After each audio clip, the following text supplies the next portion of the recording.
and watching the tide come in. You sense the call of the sea beckoning to take you further. You step forward little by little, not knowing what to expect, but expecting more. You keep going as the ocean calls you to enter in to deeper waters.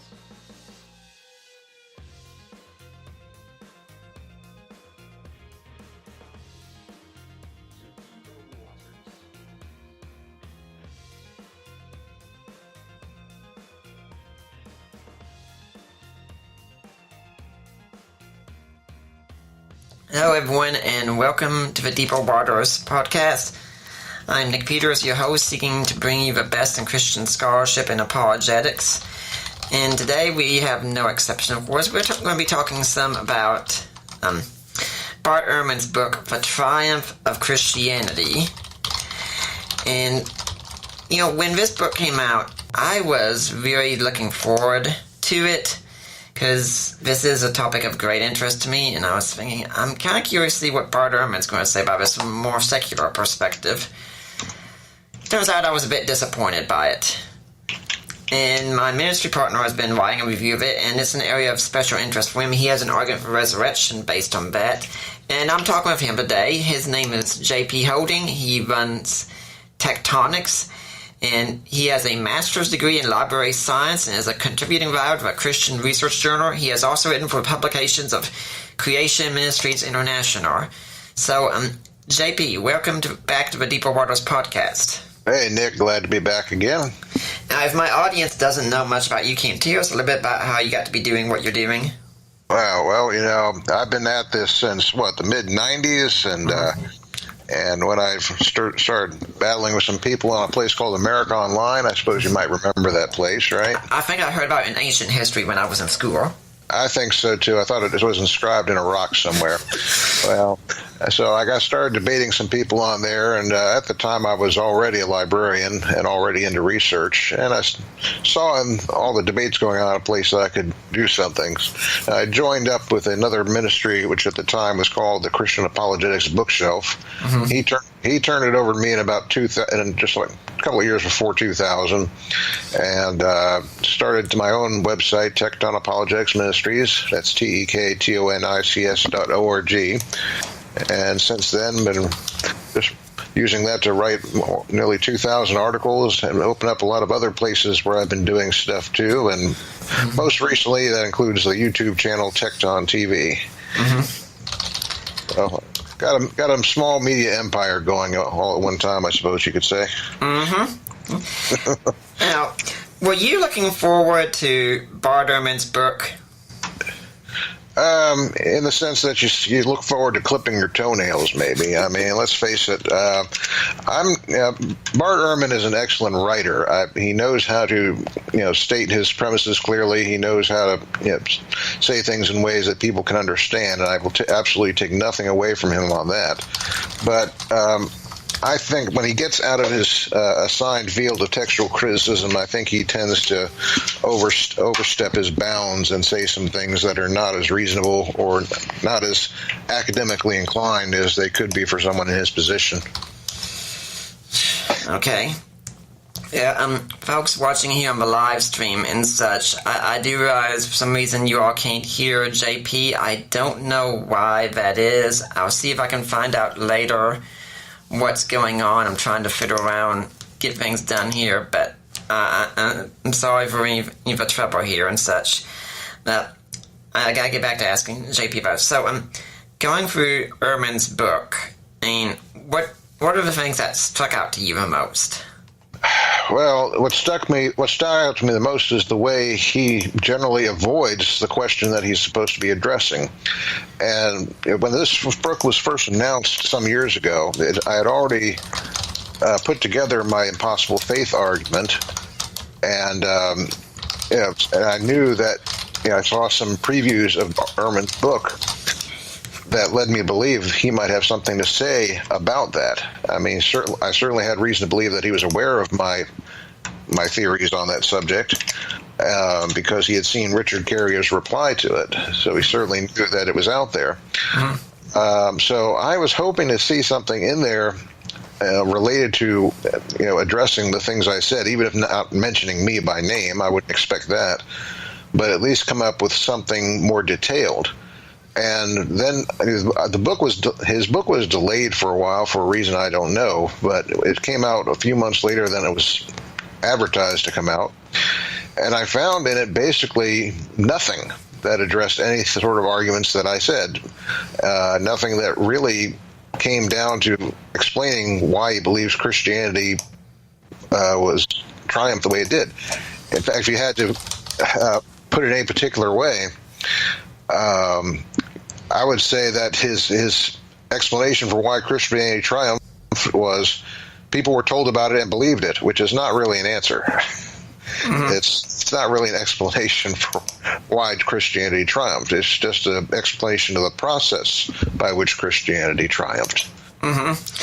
I found when I was going through there that what was disappointing me was that he really said nothing about honor and shame in there, other than quotations. It's like he doesn't know anything about what's going on with that word.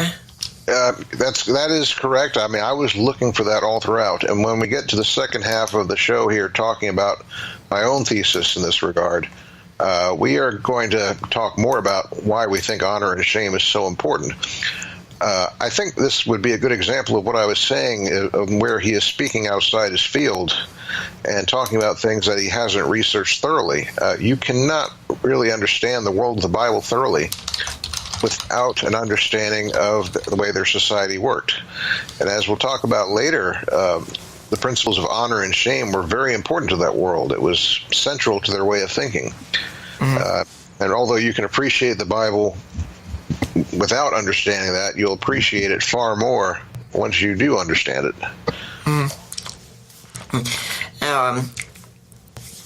What are some of your criticisms you've got of Ehrman's thesis other than that as a whole? Like, what are your concerns about the Gospels and such he presents? Okay. Most of his work on the Gospels has been done in prior books. There's multiple books that he's published on both a popular and an academic level. And in many cases, there's nothing there that's not simply what's been standard for many years, the standard view that Matthew didn't write Matthew, John didn't write John, standard view that the Gospels were in some, or the rest of the New Testament as well, were corrupted so much that we can't be sure that what they originally said is reflected in what we have now. To that extent, I don't have any unique criticism of Ehrman that hasn't been seen before or directed at other people over the past decade or more that I've been around doing this kind of work. I don't think he's really come up with anything that radical in his theories. I think he's just repackaged it in a more popular way. So to that extent, I don't have anything new to say about anything Ehrman said. I'm just saying, well, here we go again. Here's some of the same ideas, and he's just packaged them in a way that's easier for people to understand. What do you think about what he said about Constantine? That he has at least conceived that Constantine is not responsible for the spread of Christianity. Yeah. Now, on that point, I wrote a 4-part review of Triumph of Christianity for the Cadre blog, and the first major part of that book, a significant part of it, is devoted to this principle that Constantine was not the reason Christianity survived. And although he doesn't say Constantine hurted any, he at least does not go so into this whole conspiracy idea that Constantine was behind the success of Christianity. Now, we should stress that the whole idea that Constantine was the game maker for Christianity is one that is spread around by a lot of conspiracy theorists, by a lot of poor historians, the same kind of people who say the Council of Nicaea invented the Trinity, and so on. There are more realistic views available on that, and it proposes that at most Constantine was an indirect influence that helped Christianity survive and grow. Perhaps the best thesis I saw was by a gentleman named Dungan, a scholar named Dungan, who said that because Constantine ordered copies made of the New Testament in his time period, he indirectly thereby made it so that there was only one official version of the New Testament. Once he ordered the New Testament to be made a certain way, it would be kind of hard for anyone to say, well, this book should be added now or this book should be taken away now. That pretty much set the New Testament in stone. But this was not any sort of active thing that he was up to. He wasn't actually trying to fix Christianity or fix the canon a certain way. Constantine just wanted peace. He wanted people to settle their differences and get Christianity going so he could attend to his business. And that's the only reason and only process whereby you could say that Constantine was the reason Christianity succeeded any further. He was not the originator of the faith as we now know it. And to that extent, Ehrman certainly was correct in his assessments. Mm-hmm. I also found it very odd that Ehrman talked about miracles as a way that Christianity spread. Yeah, but I'm not saying any miracles happened. I'm saying that people believe that miracles happened and such. Right. Yeah. When his addressing of that subject was, he said miracles were one of the bases for success, but at the same time, he didn't really give his audience anything that they would approve of, because he didn't go into any explanation for why these miracles occurred. I mean, he just basically said, well, we know people believed that miracles occurred, but he didn't say anything about why or how or whether. He certainly, as an atheist, was not going to say that they actually occurred. That's the best example is on page 52 here. I note is that he says Paul honestly believed that he had seen the risen Jesus. Now, while that dispenses with some of these theories that Paul was a liar or Paul was some kind of part of some conspiracy to make Christianity work, it also causes Ehrman to be committed to the principle that the early Christians, if nothing else, were honest about their belief. And from there, he goes to this view that Paul was so convicted and so strongly believed in what he did that he was able to become very convincing when he was able to convert people. And I'd say that's a pretty naive view.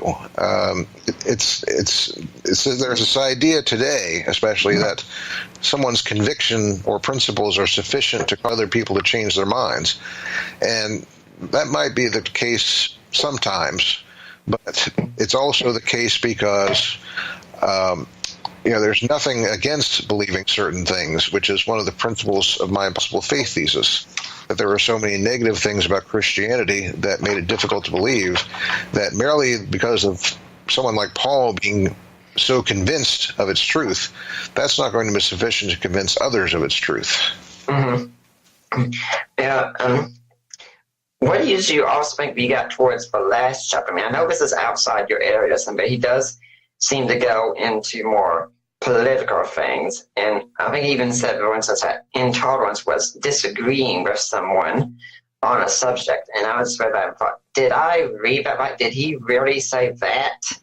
I hope he didn't. I might have zoned out when I started reading that stuff. That kind of thing is not particularly the sort of thing I look into, but it is clear that he, in his work, that he's trying to not disturb anyone's harmony. I mean, we know, you and I know of many aggressive atheists who are out to call people to deconvert. Mm-hmm. Ehrman doesn't seem to be that type. I mean, he seems to be very gentle and very concerned about other people, and he doesn't want to disturb their harmony. Mm-hmm. But it goes quite far, a little too far, to say something like that intolerance is equal to disagreement. If you want to say that, then we can point to any number of places where Ehrman himself was intolerant, simply because he disagreed. I don't think anyone wants to go that far if that's what he's saying. Well, I'm pretty sure that's what he said. Now, okay. You've said also that Ehrman seems to have this disconnection that if the gospel show works of being literary skilled and tuned and such that they therefore cannot be historical. Okay, yeah, that's a very good point. And again, that is not something that is unique to Ehrman. That sort of idea has been around for a long time. Many of the so-called higher critics, people like Rudolf Bultmann, this whole idea that if you can detect some sort of pattern or some sort of emphasis in the Gospels that seems to be a pattern, then you have reason to question that the presentation in the Gospels is historical. The real reason we see certain patterns of storytelling in the Gospels is because that's the way they created their literature. They made it that way on purpose to make it more memorable. We're dealing with a world where literacy was 10% or lower. And in order to make sure that people were able to remember what they heard when the Gospels were read to them, the best way to do that was to make the Gospels structured in some way, to make some sort of pattern that made them easy to remember. And that's the real reason for most of the things that Ehrman takes as evidence for fabrication. And we know of other theorists of the same type. Theorists who say that kind of thing are a dime a dozen. Mm-hmm. Well, I think it's something we could also do here. Some people would say about that, and with someone, even people like Matthew Ferguson, or something you say that, if something very important happened, don't you think you would write it down immediately? My favorite counterexample of that is it's kind of relevant right now with the eruption of the volcano in Hawaii.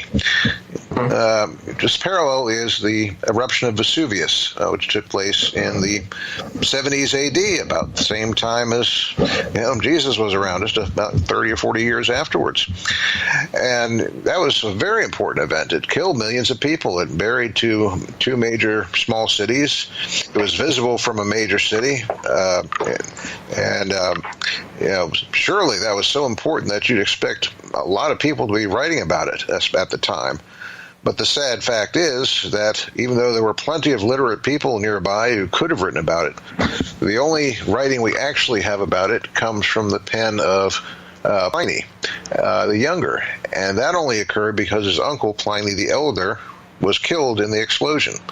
If Pliny the Elder had been on vacation when Vesuvius blew up, we might not have had any accounts of it from that period.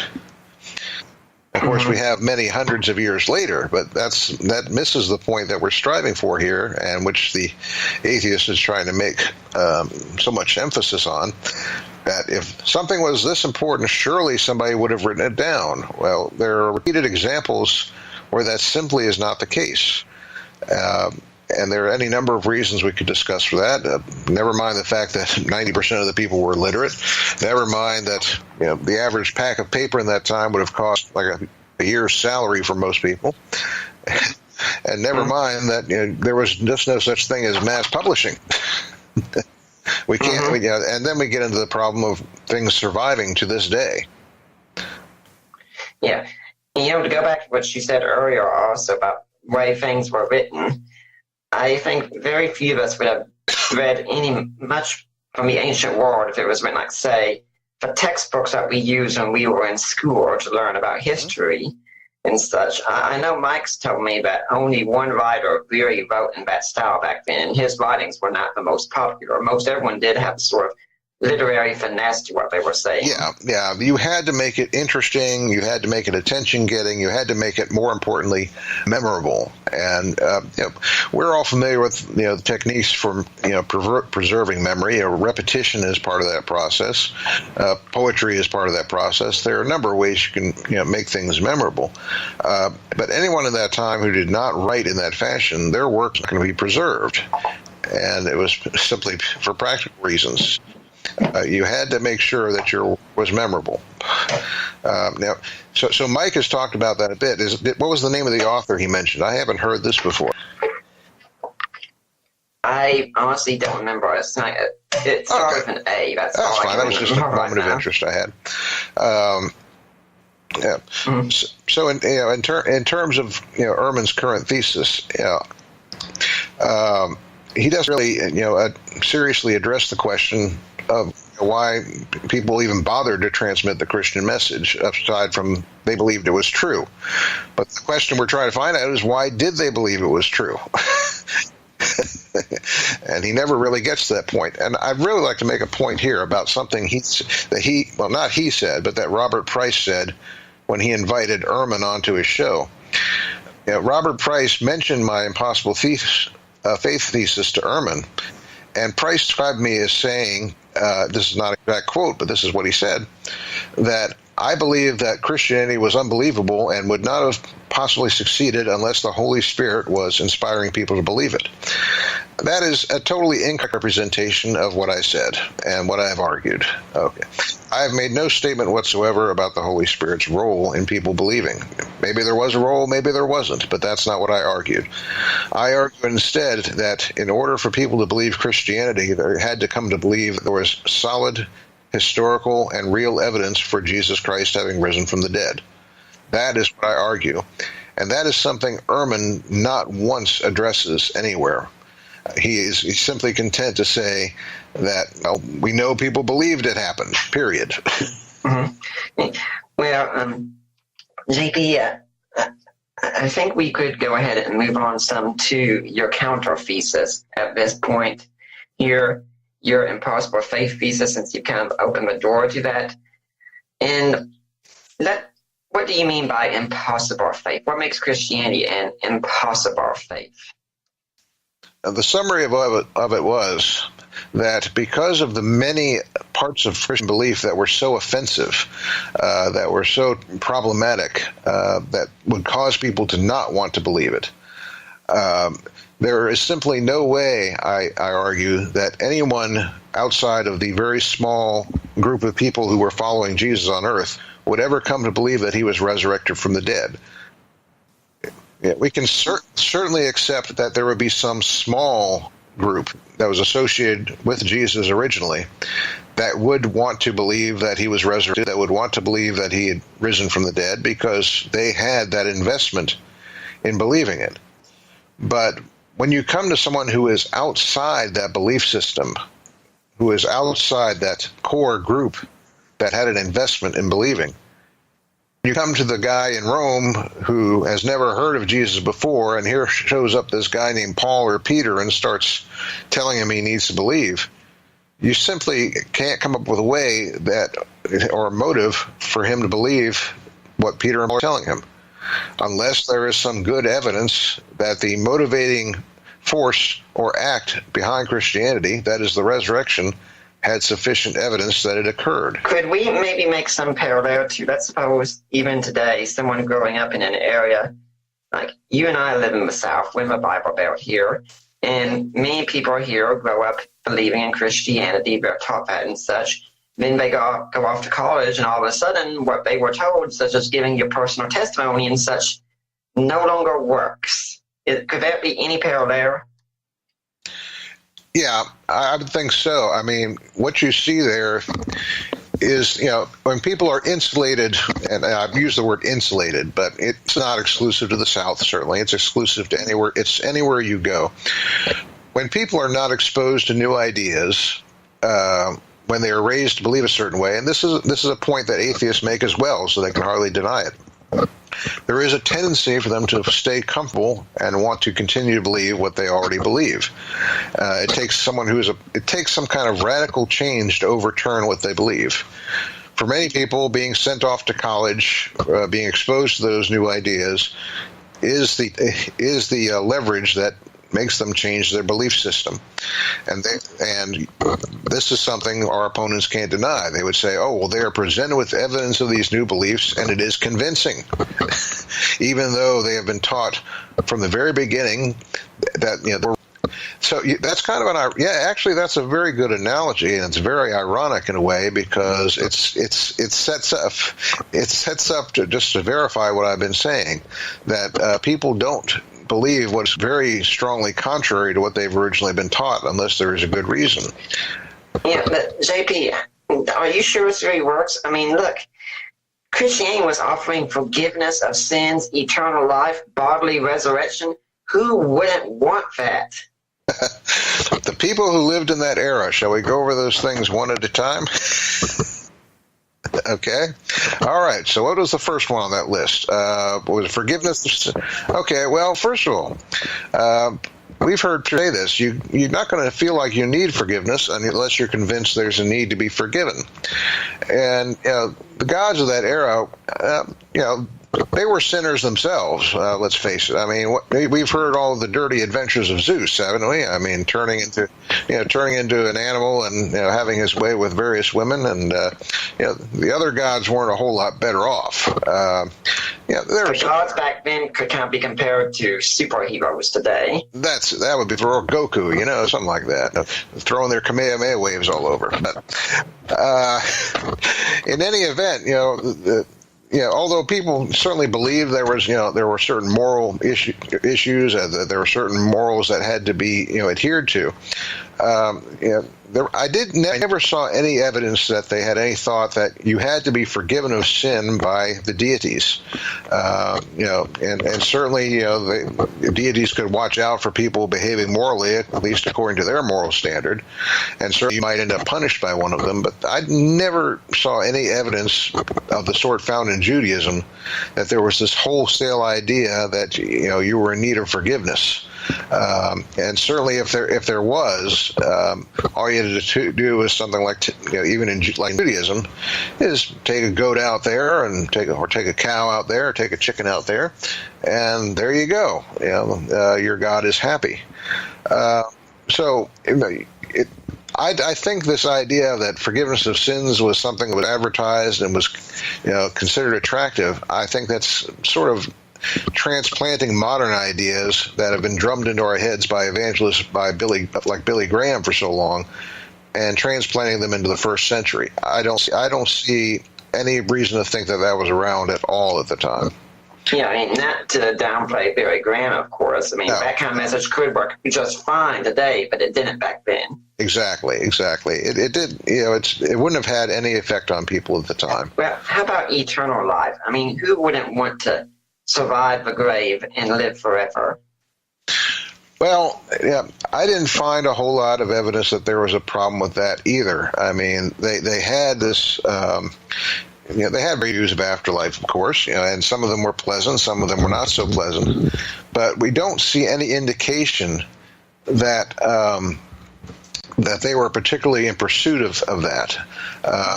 And I'm trying to remember this. There was a specific author who discussed this. We didn't find tombstones with sentiments about how wonderful it would be in the afterlife, and it didn't seem to be a concern. Beyond that, we have to realize that the vision that they were preaching of the afterlife wasn't sitting on your cloud with your harp and just enjoying yourself all the time. When Jesus talks about the afterlife, he talks about going to work. And he specifically talks about going to work for Yahweh, and being given cities and work to do, and you're not going to be sitting around doing nothing. And it's like, oh yeah, great, eternal life, more work. That's just what we were looking for. And then on that, you have the very specific idea of the resurrection body. Now, was that something you? I think you had that on your list. It was. All right, let's talk about the resurrection body in particular. So there was a quotation. I'm going to see if I can find it real quick. By Feem Perkins, who wrote a book on resurrection, and this is what she said. Christianity's pagan critics generally viewed resurrection as misunderstood metempsychosis at best. At worst, it's ridiculous. This whole idea of getting a body back, getting your body back, was something that was overwhelmingly rejected. Another quote that she has, the soul may have everlasting life. Corpses ought to be thrown away as worse than dung.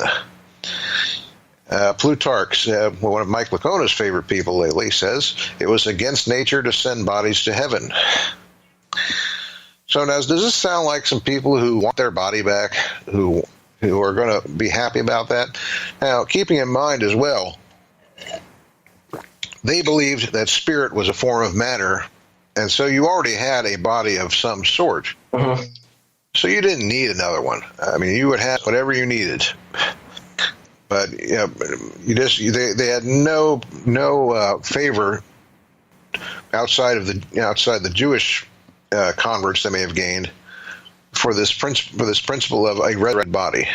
And let's keep in mind, Gnosticism was very popular early on because it denied the reality of the body, as it were. It said that matter was evil, and the goal was to escape the bodies. And there were many people who said the same way. I mean, when Socrates is dying, he asked for a cock to be given to a god of healing for his final healing. And I'm pretty sure Crossan and Reed in their book In Search of Paul said that to return to the body would be like returning to prison again. Yeah.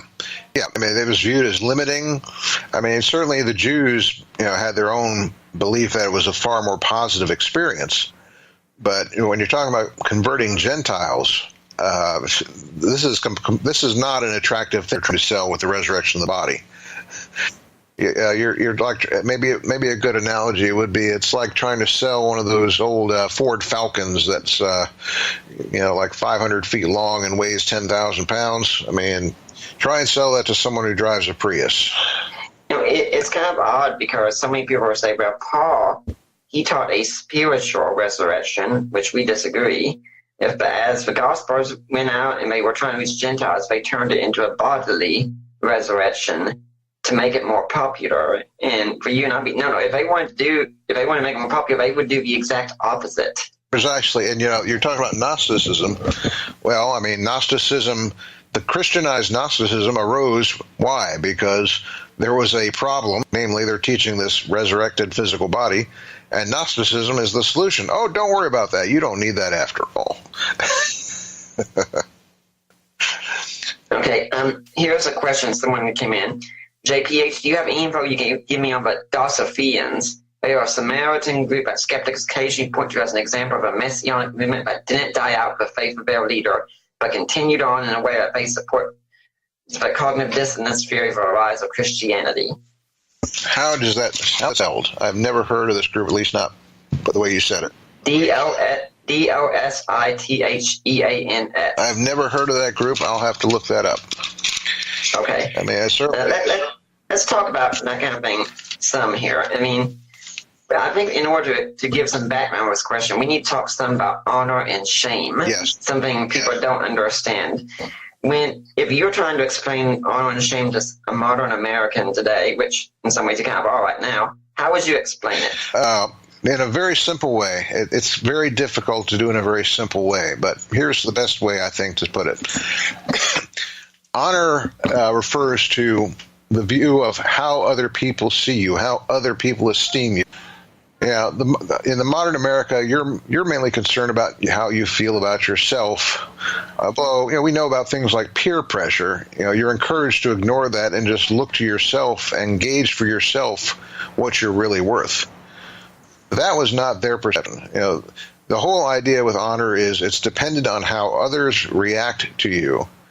It also involves the degree of positive assessment inherent in their reactions to you. And so if their view of you is positive, they have honor. Now, shame is a little different. It's not exactly a lack of honor. It's more like it's related to the negative view people have of you. It's not necessarily directly related to lacking honor. But the bottom line with shame is that you're doing things that other people do not approve of. Yeah, I think a close parallel we could have today actually is people on Facebook. Everyone wants to be liked for their post and such. Yeah. I mean, I'm not a Facebook person, but that would be a good modern example. It does amaze me how often people reject the idea of to say, well, peer pressure is not effective on me. But that's the first thing people are worried about when they get on Facebook is how many likes do I have. Yeah, that's a good analogy for me. It's a very simple analogy. It really doesn't cover how this affected people's lives in general in their social world of the Bible. But yeah, it's of the same principle. One of my main chapter when I wrote about this was about crucifixion as a death that was dishonorable, that was shameful. If you look up the way people thought of crucifixion at that time, it was a death that was reserved for the people who are the most hated, most despised, the most shamed, and the least attractive to others. And that if you think about the way it worked, I mean, you were putting a body on display with no clothing, with injuries, and people were just walking by you, making fun of you.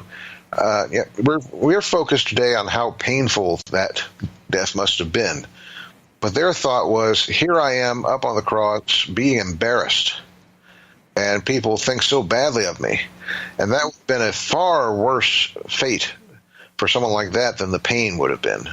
Yeah, but JP, someone could say, yeah, but after that you're dead, so it's over. It doesn't matter.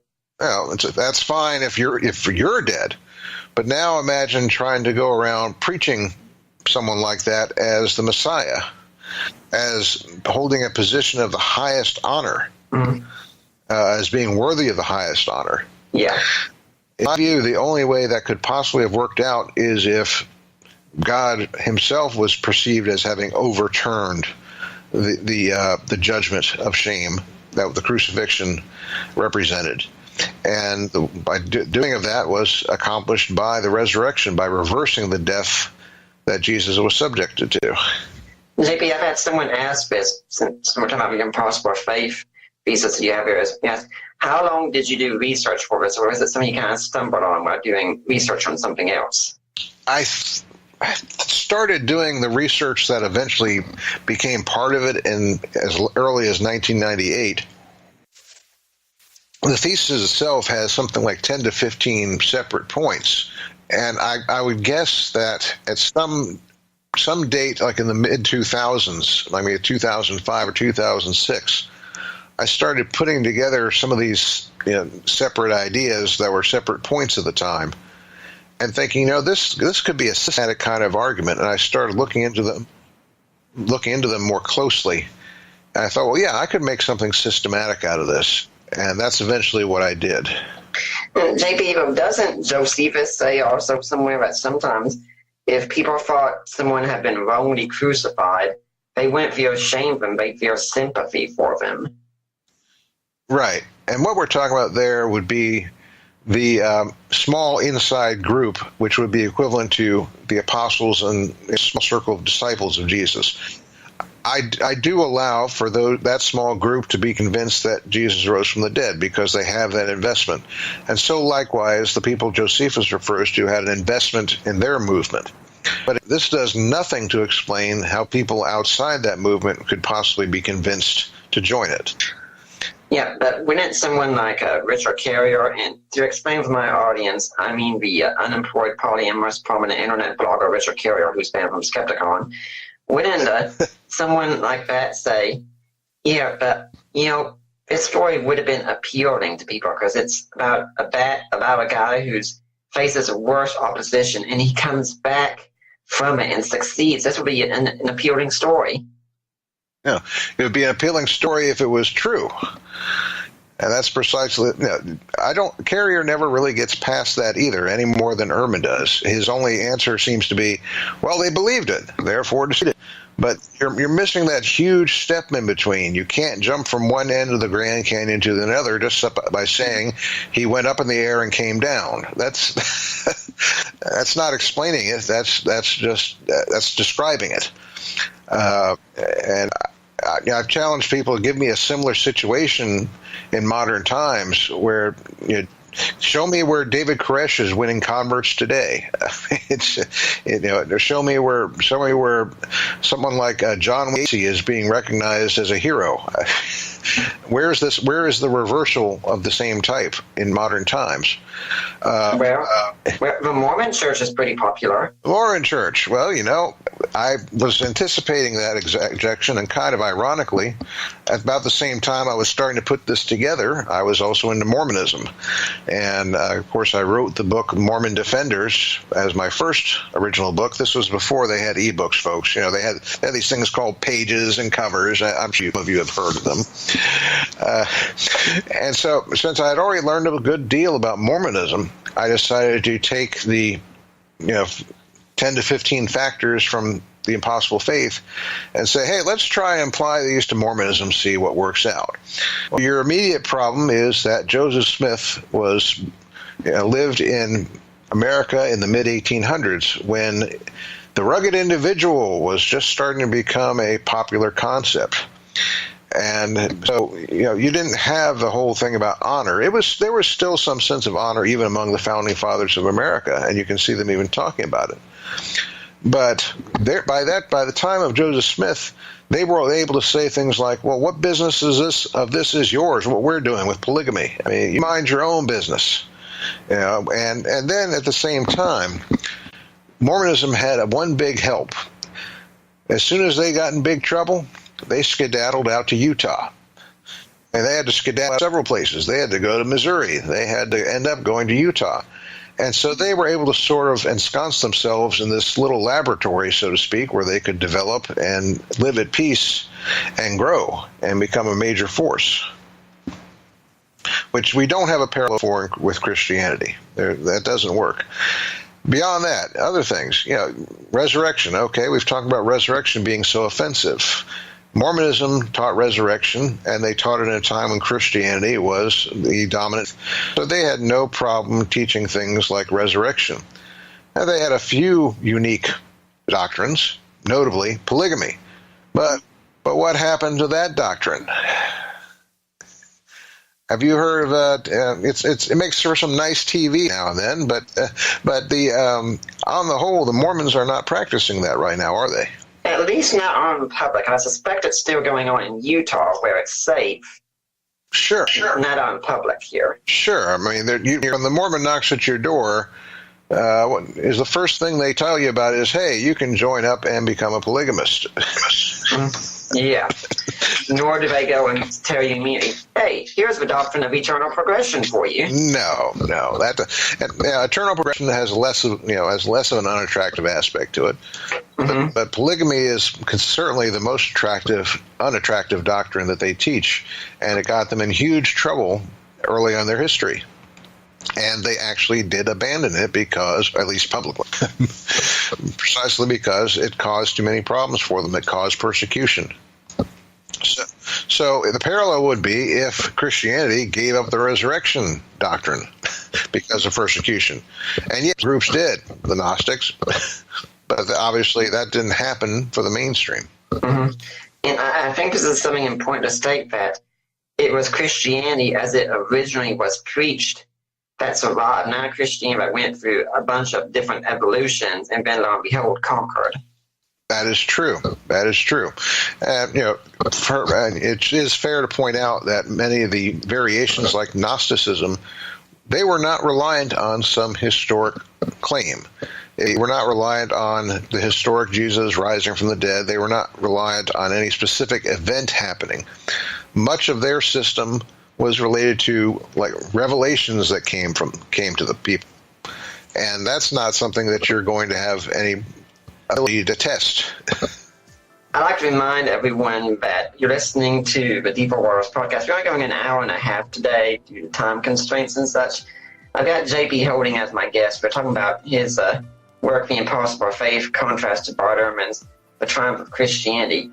But if you're here next week, we're going to be talking with Matt DeLockery about his work on Colossians and the person of Jesus in Colossians. So if you're here interested in that, come back next week for that. All right. And JP, we've had another question come here, because you were just talking about how they would have been grossed out by the resurrection, but when Paul speaks on Mars here, it says, some were intrigued. Why?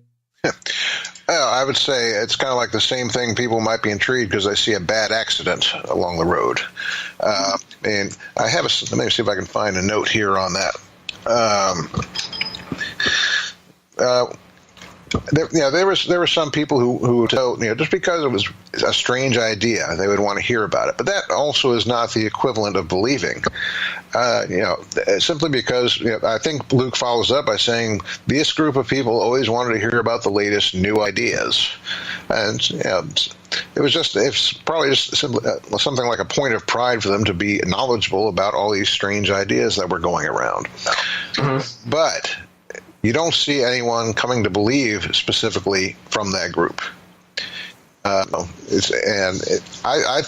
believe the tone of some of that was somewhat dismissive as well. We'll want to hear more about this later. Like, don't call us, we'll call you. Though, I mean, you certainly don't see anyone coming for Paul to speak further on the subject. Yeah. I think something else we should talk about is the burial of Jesus, because a lot of people say, well, Paul doesn't talk much about that. They even question if there was a burial. Bart Ehrman is one who questions there was a burial. And one of your main arguments saying, yes, there was a burial, is the burial Jesus had was shameful. The barrier? Burial. Sorry, I couldn't quite hear that. Absolutely. Okay, yeah. This is a theory that was significantly promoted by Byron McCain, and I'm going to call up that. He wrote an article called "Where No One Had Yet Been Laid, the Shame of Jesus' Burial." And the premise he had was that Jesus, although I believe there was a certain amount of effort put into trying to erase the shame of it, ultimately the burial was not an honorable burial. In fact, it was a dishonorable burial because he was buried in the tomb of a stranger. Now, yes, it was a nice tomb, but you were supposed to be buried in a tomb that belonged to your family. You were supposed to be with your group. It was a great honor with your ancestors. But being buried in a stranger's tomb, that was not honorable. And part of McCain's thesis, and I don't agree with it 100%, but part of his thesis is that Jesus was buried in that tomb, and Joseph perhaps took advantage of that, in my view, to do what he could.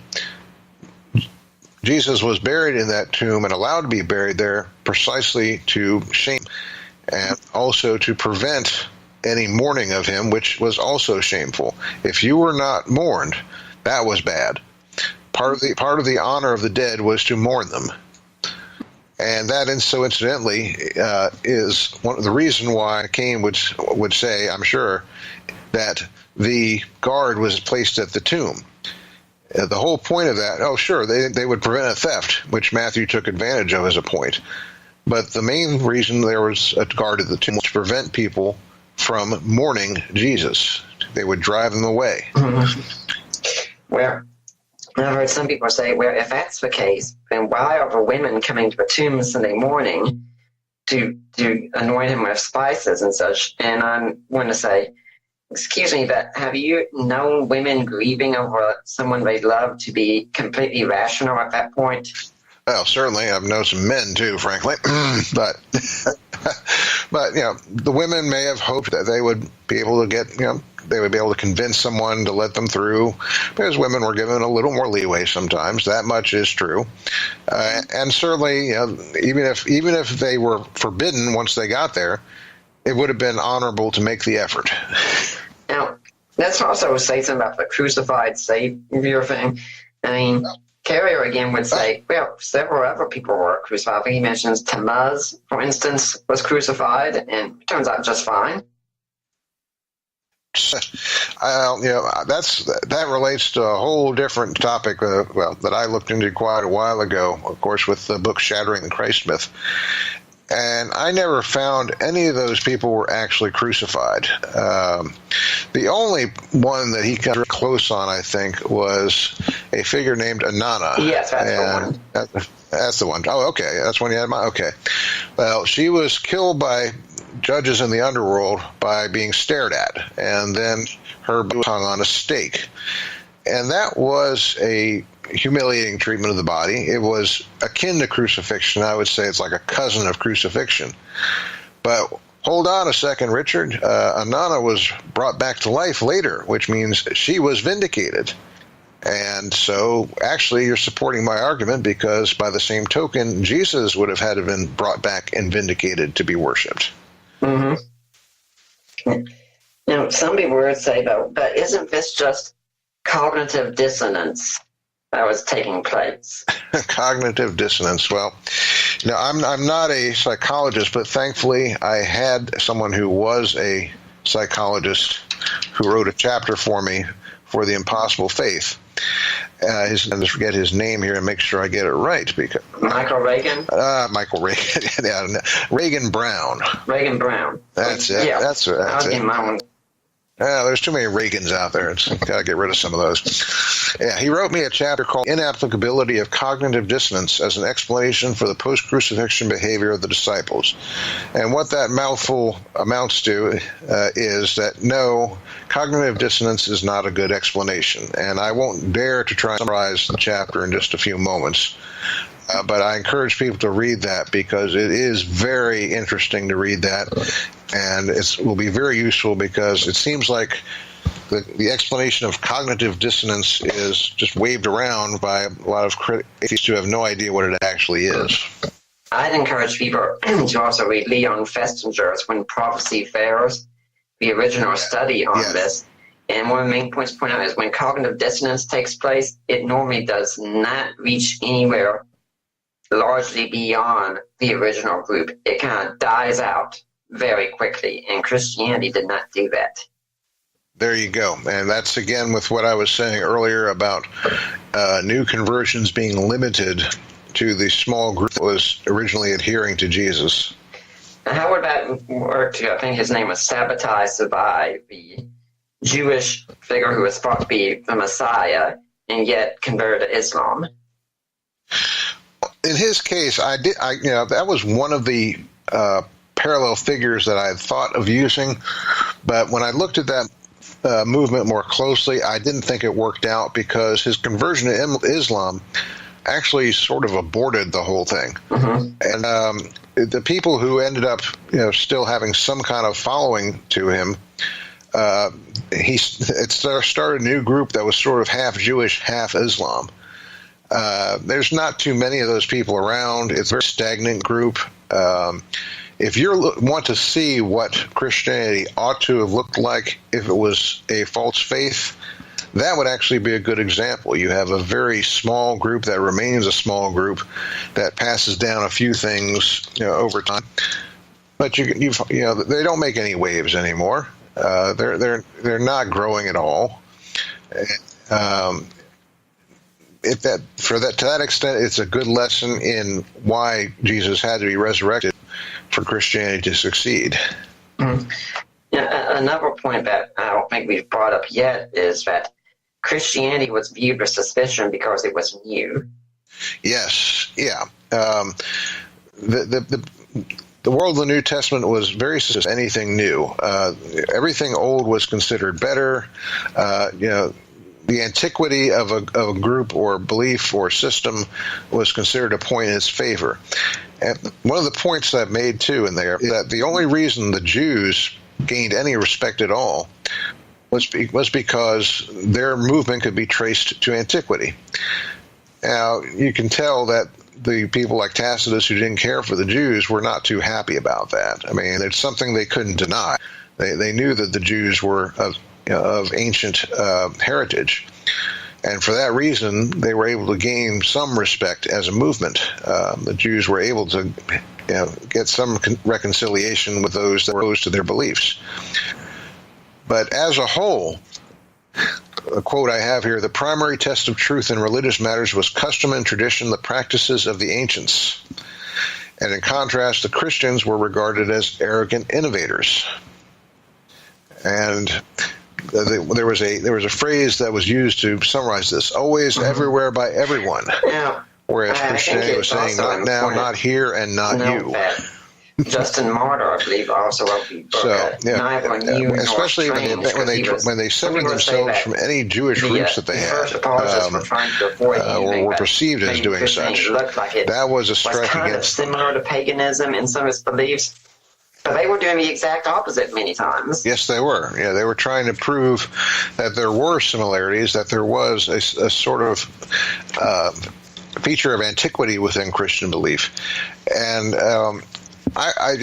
when I read Justin trying to do that, I'm thinking, buddy, you're just asking for trouble, because that you don't really want to do that. You want Christianity to stand out. You want to point to the things where it is different than what was happening before. And as I recall, I don't think that approach won too many converts. Yeah. Now let's talk some also about the idea of persecution of a church because of this. And Candida Moss, a few years ago, wrote her book, The Myth of Persecution. She was missing a lot of persecution, wasn't she? She was missing a lot of persecution, I think. Yeah, and let me get what I'm saying about that. I think she was mainly looking at persecution in terms of death. Which is probably not the bulk of persecution we would necessarily expect to be experienced by Christians. The bulk of the persecution we would expect would be relatively painless in terms of physical pain, but it would be more of a social kind of thing. It would be like people wanting to avoid you, people not wanting to talk to you. And I said even long before she wrote her book that this whole idea that the church was endlessly persecuted needed some fine-tuning. This was not a good argument to use as it was at that time being presented. But Robin Lane Fox had put it this way. He said, by reducing the history of Christian persecution to a history of legal hearings, we miss a large part of the victimization.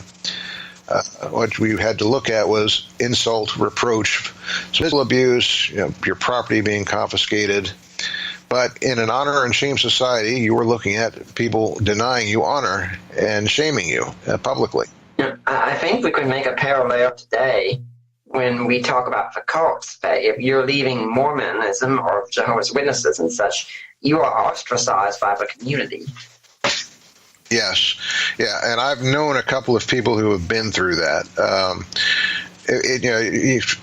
I've never personally experienced anything like that. I don't know if you have.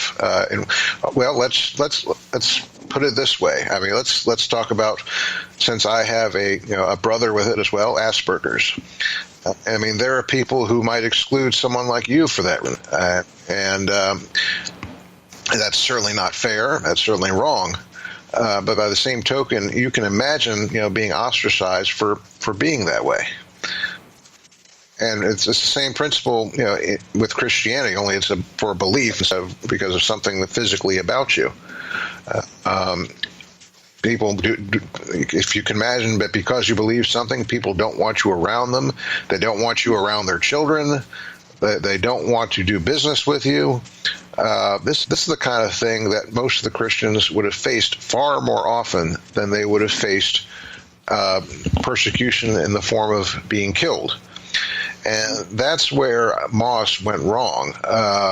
She mostly equates persecution with death. And so she commits the mistake Fox alluded to, which is missing a lot of the persecution because she defines it so narrowly. And I'd like to remind everyone at this point you're listening to the Deeper Waters podcast, and everything we do is supported by listeners like you. And if you want to support us and help us out, please go to my website at deeperwatersapologetics.com.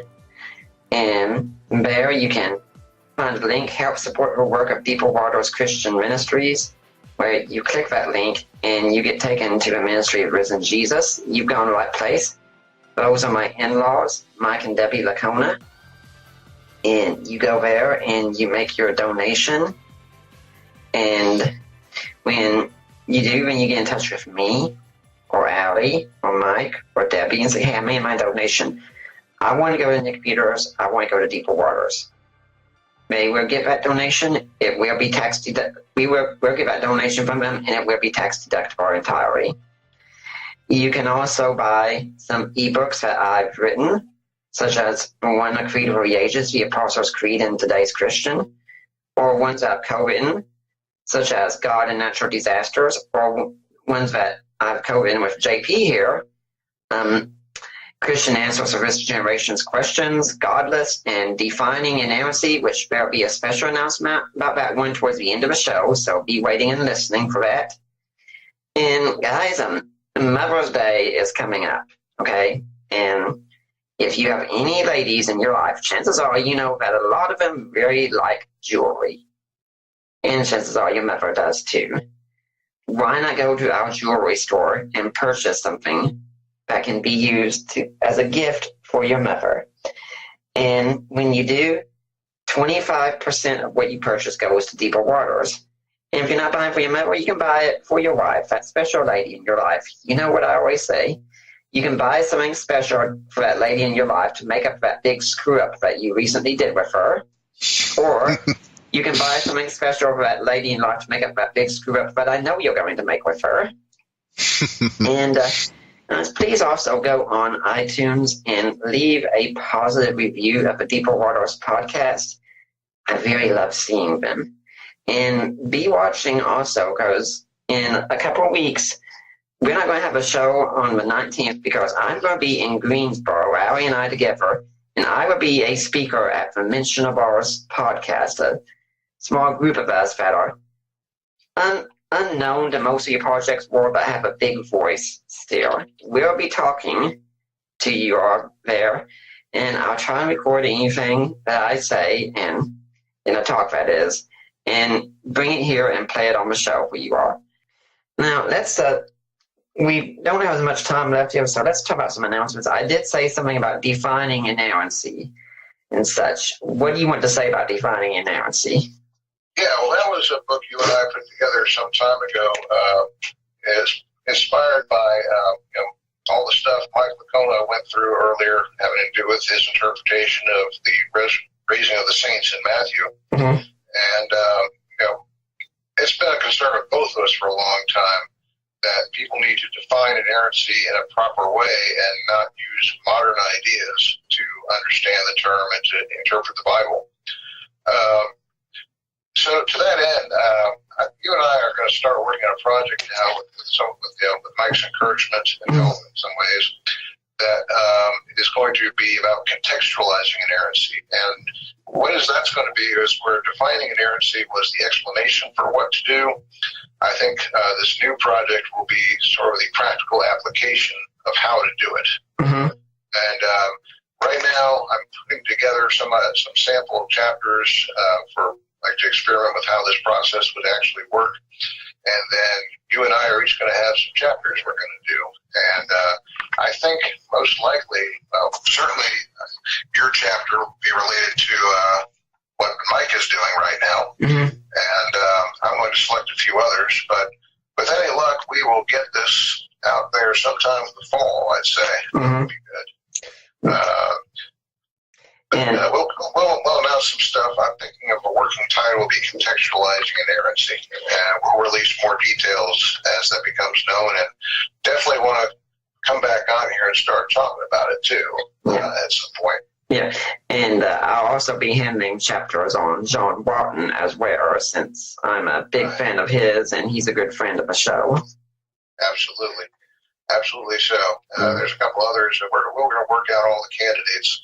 But, Mike's been a big help encouraging us with this project for a long time. Mm-hmm. And we're going to be seeing that come to fruition pretty soon.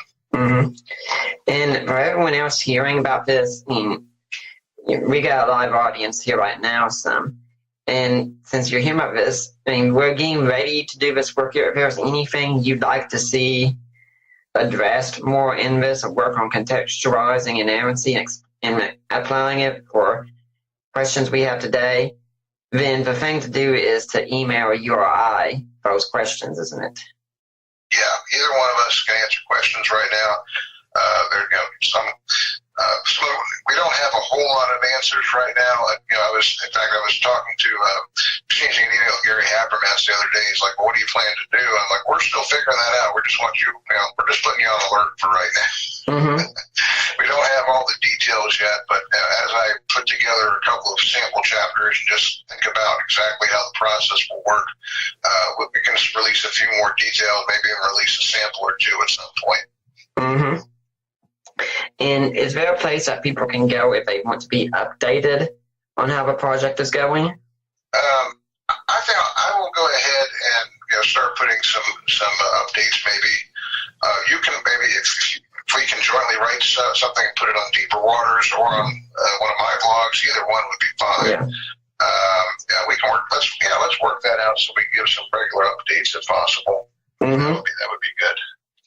Mm-hmm. What other projects are you engaged in at the time, JP? The other major project I have going right now in terms of books is updating Shattering the Christ Myth, the book where I defend the proposition that Jesus existed as a human being. Never mind all this stuff about was he resurrected. There's enough people out there who think he didn't even exist. And so I'm currently working on a revised version of the addressing the claims that Jesus was the inspiration for his story was pagan deities like Mithra. And among the new elements we'll be adding is something you did a lot of work on, which is this reference to a list of 500 dead gods, including the very popular Jar-Edo Wins. Matthew McCormick's pride there. For anyone who doesn't know, I'll go ahead and explain this. Matthew McCormick wrote The Case Against Christianity. He had a list of 500 dead gods, all of them thought to be omnipotent, omniscient, omnipresent, etc., etc. Well, the huge, overwhelming majority of them were not. And one he had listed was Jar-Edo Wins. And I'm going through and I'm looking up each and every single one of these gods. And it turns out Jar-Edo Wins was a big internet hoax that lasted for about 9 years or so, made by a guy named Jared Owens. And he just changed his own name. And people fell for it, including Matthew McCormick. So the moral of the story is don't just post lists of something without looking into them. Now, is this new book also going to be replying any to Richard Carrier? And, of course, by Richard Carrier, I mean the unemployed, polyamorous, prominent internet blogger who's banned from Skepticon, Richard Carrier. Yeah, and who is also currently losing a defamation lawsuit from the looks of things. This particular book is concerned with the pagan copycat thesis. He didn't actually promote that too much, so no. But future updates, I'm releasing this in like a series of 4. It looks like, and probably the 3rd or 4th volumes will have some material related to his claims on that subject. Now, what about your YouTube channel, Tecton TV? What's going on there? Right now, we're in the midst of a series. Actually, it's kind of ironic. I'm just starting to make videos coming with next week that relate the impossible faith thesis.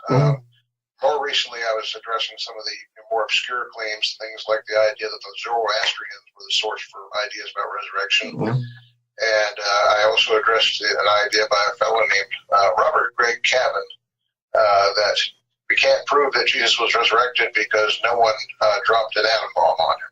So... So but I'm starting this part of the series that has to deal with the impossible faith thesis on sometime probably late next week will be the first one I'll put out. Let's say something about the impossible faith thesis. I often tell Christians, please don't use the argument that I'll stop believing in resurrection as soon as you can show me the bones of Jesus, because really, if Jesus didn't rise, not only would his bones probably disintegrate, we probably have no real way to identify them.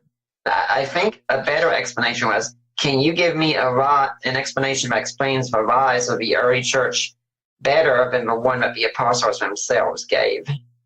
That's a good way to put it, and you're probably going to just get a lot of silence, or you're going to get a lot of babbling that has nothing to do with realities of first century life.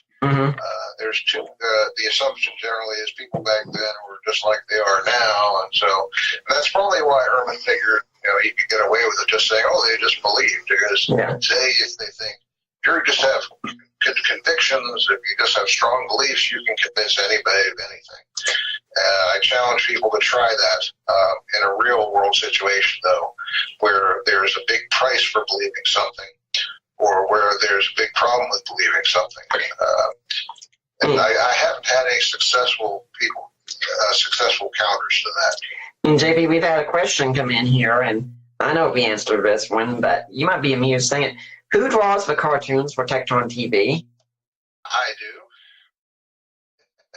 Yeah, I began drawing cartoons years ago, and although I haven't been able to do them as well as I used to because of just some soreness and injury to my hands, I still enjoy doing it now.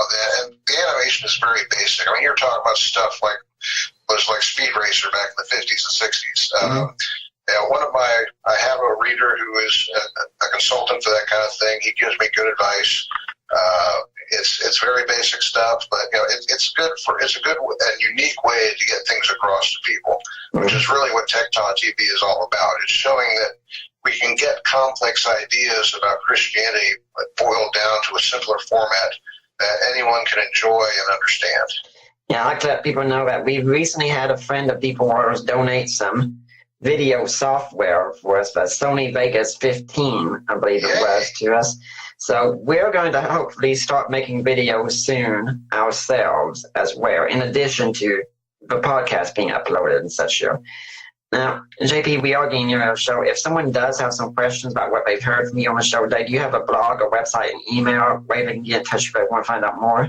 Yeah, the best way these days to contact me is direct to my email address, which is jphold@att.net. Mm-hmm.